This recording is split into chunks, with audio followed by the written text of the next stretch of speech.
आपको कुछ बहुत बड़ी बड़ी बातें बताना चाहते हैं जो जनता से छुपी हुई हैं। पहली बार मुझे मालूम है ये आज का भाषण प्रधानमंत्री सुनेंगे, सोनिया गांधी जी सुनेंगी, सारे भ्रष्ट मंत्री सुनेंगे, सबको पता है विश्व बंधु गुप्ता क्या है।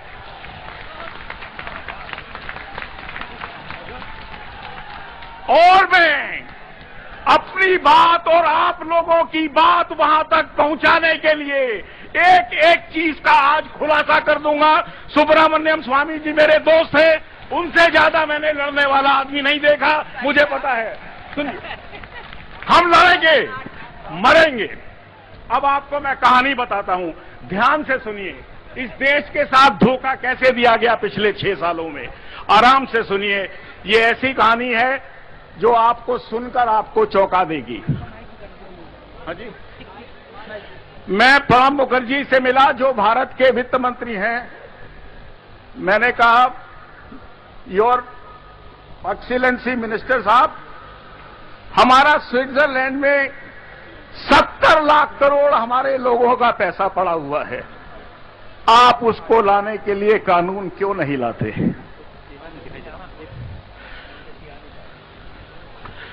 बोले, विश्व बंधु तुमको मालूम नहीं है, स्विट्जरलैंड के भी कानून हैं, उस कानून के अंदर वो हमको ना नाम बताएंगे ना पैसा देंगे। सुनता रहा, एक हिजड़े की बात सुनता रहा।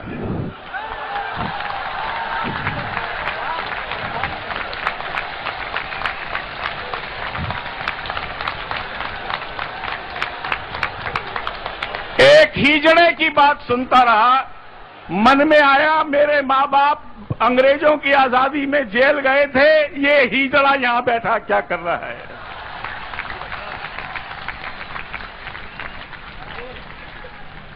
ना वो सिर्फ हिजड़ा है, वो झूठा है। हर बार पार्लियामेंट में झूठ बोलता है, हम बताएंगे। अब आपको मैं स्विट्जरलैंड का बता दूं। स्विट्जरलैंड की कुल आबादी 66,80,000 है। सुना आपने? नई दिल्ली और साउथ दिल्ली की आजादी 66,80,000 है। अगर 66,80,000 हिंदुस्तानी स्विट्जरलैंड पे जाकर कब्जा कर लेगा, मुझे मालूम है हम कब्जा कर लेंगे। अरे 120 करोड़ के देश के नेताओं, तुमको आज 66,20,000 का वो चोर मुल्क, सारे यूरोप के अंदर 18 साल की लड़की को वेश्यावृत्ति का करने का अधिकार दिया गया है। स्विट्जरलैंड यूरोप का अकेला देश है जहां पे 16 साल की लड़की से वेश्यावृत्ति कराई जाती है। स्विट्जरलैंड वो देश है जहां पर, अच्छा और सुनिए, मैं आपको और कुछ फैक्ट्स बताता हूं आपको। 2005 में, स्वामी जी आप सुनिए, आप इकोनॉमिस्ट हैं, सुनिए। 2005 में जिन बैंकर्स ने, स्विस बैंकर्स एसोसिएशन ने एक चिट्ठी लिखी सरकार को कि हम आपके देश में आना चाहते हैं। 2007 में वही बैंकर्स जिनके पास 70 लाख करोड़ रखा हुआ है, वो दिल्ली आए, उनकी फोटोएं हैं हमारे पास। उन्होंने कहा हमको हिंदुस्तान में स्विट्जरलैंड के बैंक खोलने दिए जाएं, हमको स्विट्जरलैंड का दुनिया में लूटा हुआ पैसा बंबई की स्टॉक मार्केट में लगाने दिया जाए। शर्म की बात है।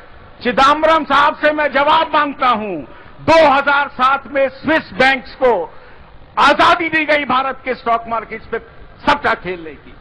2005 में भारत में 4 स्विट्जरलैंड के बैंक खोले गए और 8 इटली के बैंक खोले गए। ये वो इटली के बैंक हैं जिनमें घाटा हो रहा है, जिसको वहां का माफिया चलाता है। इससे आगे जाने की मुझे जरूरत नहीं है। जैसे बाबा जी ने बोला, मैंने बाबा जी को मैंने ही लिस्ट दी थी 8 बैंकों की। अगर बहन मेरी सोनिया जी अगर देश को लूटने आई हो तो लाल किले से ऐलान कर दो ऐलान। अगर हम में देश का खून है तो हम जीत लेंगे, और अगर तुम में इटली का खून होने का तुम में गर्व है तो तुम जीत जाना। एक बार ये लड़ाई आर पार की हो ही जाए तो अच्छा है। ये लड़ाई ज्यादा दिन नहीं चल सकती। मैं रोज टेलीविजन के आगे घुट घुट कर नहीं मर सकता इस देश के भ्रष्टाचार से। मैं तंग आ गया हूं, मैं बिल्कुल तंग आ गया हूं। बोलो भारत माता की, भारत माता की, भारत माता की। एक बात और बोलो, स्विस लुटेरों पे मैं बोलूंगा पैसा, आप बोलो वापस दो, वापस दो।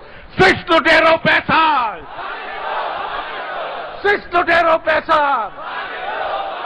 इतनी जोर के आवाज लगाओ कि ज़ूरिक पहुंचे। आपको कुछ हसन अली का खुलासा करता हूं। इनकम टैक्स डिपार्टमेंट जिसमें मैं कमिश्नर था, उसने पूना में छापा मारा।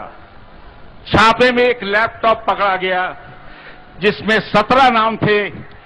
एक नाम पढ़ा जा सकता था अदनान कशोगी का, बाकी 16 नाम कोडिट थे, समझ नहीं आ रहे थे। हमारे अफसर थक गए। उन्होंने कहा कि साहब ये नाम नहीं पता लग रहे। एक आदमी ने, एक ईमानदार ऑफिसर ने स्विट्जरलैंड को चिट्ठी लिखी, आप इन लोगों के नाम बता दीजिए। और कुछ हुआ ऐसे, उन्होंने कहा हम ये नाम देने को तैयार हैं अगर आपके वित्त मंत्री हमको चिट्ठी लिखते। सुनिए जरा, इस देश के चिदम्बरम का कैरेक्टर देखिए आप। वो आदमी को इस्तीफा देना पड़ेगा। हम आपको उसका कैरेक्टर बताते हैं, हम चिदम्बरम का कैरेक्टर बताते हैं। चिदम्बरम ने क्या किया, 17 आदमियों की लिस्ट लिखी। मुझे कारण मालूम नहीं उन्होंने चिट्ठी क्यों लिखी, लेकिन लगता है उनके मन में घूस खाने का लालच आया। उन्होंने कहा ये 50,000 करोड़ की मोटी मोटी बिल्लियां आ गई हैं, नाम आऊंगा, इनका ब्लैकमेल करूंगा और घूस खाऊंगा। इतिहास भी आदमियों से क्या क्या करा देता है। चिट्ठी लिखी गई, हसन अली के अकाउंट निकले, 17 नाम आए, लेकिन चिदम्बरम की किस्मत का घड़ा फूट गया। उसमें 3 पॉलिटिशियंस के भी नाम थे। आपको नाम भी बता देता हूं, विलासराव देशमुख का नाम था जो कैबिनेट मिनिस्टर है। अब आप सुनना ही चाहते हो तो सुन लो सारी बात को। दिल्ली की मैं इसको संसद मानता हूं, हिंदुस्तान की संसद मानता हूं। विलासराव देशमुख का नाम था। और उसके बाद वो घोड़े बेचने वाला आदमी जिसने 70 जिसके करीब 70, ये करीब 50, कितने हुए साहब ये, 25 billion dollar, 20 billion dollar, 100 lakh crore हो गया। 100 लाख करोड़ जिसने जमा कराया, फिर क्या हुआ? ये 3 साल पहले की बात है, आज भी हसन अली घूम रहा है। 3 आदमी। आज दूसरे का भी नाम सुन लो जो विलासराव देशमुख के साथ था, जो हसन अली को मिलने गया पूना में। उस आदमी का नाम है अहमद पटेल। सुन लो सोनिया गांधी जी, सुन लो। बॉम्बे की पुलिस के पास वीडियो फुटेज है उन तीनों पॉलिटिशियंस की जो पूना में रोज रात को मिलते थे। मैं अहमद पटेल से पूछना चाहता हूं, पता नहीं कितने लोग जानते हैं, वो हमारी यूपीए की चेयरमैन के राजनीतिक सलाहकार हैं। मैं नहीं जानता वो कौन सी राजनीति समझाते हैं, क्योंकि उनकी मीटिंग सोनिया गांधी से रोज रात को 12 से 2 बजे के बीच में होती है।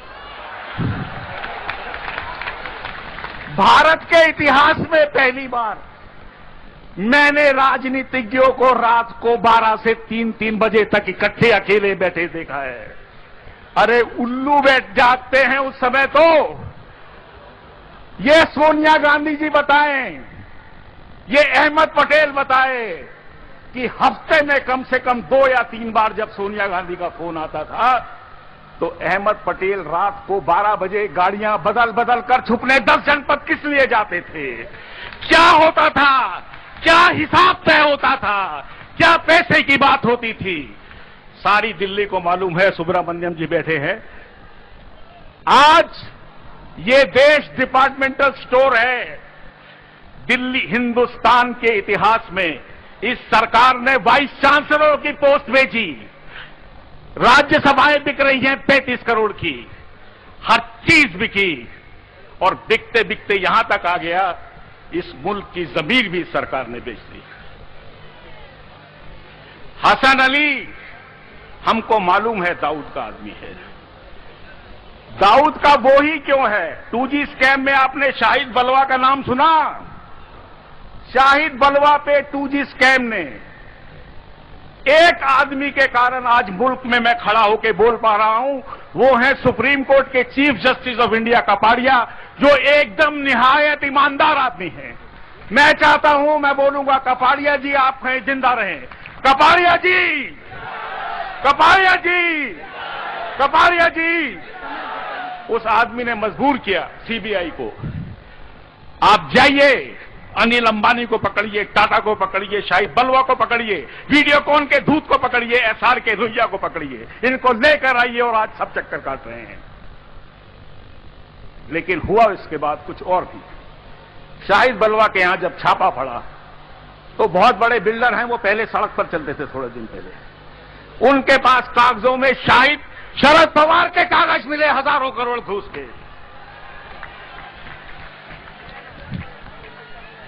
अनर्थ हुआ। मुझको यह समझ में नहीं आता कि इस देश की मंत्रिमंडल में कोई ईमानदार मंत्री है भी कि नहीं है। और आपको मैं आज एक बहुत बड़ी साधु संत लोग बैठे हैं, मैं आपको प्रणाम करता हूं, बाबा को प्रणाम करता हूं। आपको एक बात बताऊं, कुतरोची छुपे बैठे हैं स्वामी जी सुब्रमण्यम जी, उनका एक लड़का है मलिस्मा, MALISSMA, सारे कागजात मेरे पास हैं। मैं कोई बात बिगर कागजात की नहीं करता, मैं कमिश्नर रहा हूं, मैं कोई जरा सी बात भी नहीं करता।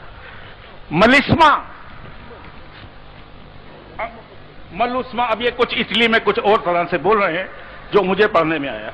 उस आदमी ने 2005 में अंडमान निकोबार में तेल की खुदाई का ठेका लिया, इस सरकार के अंदर लिया।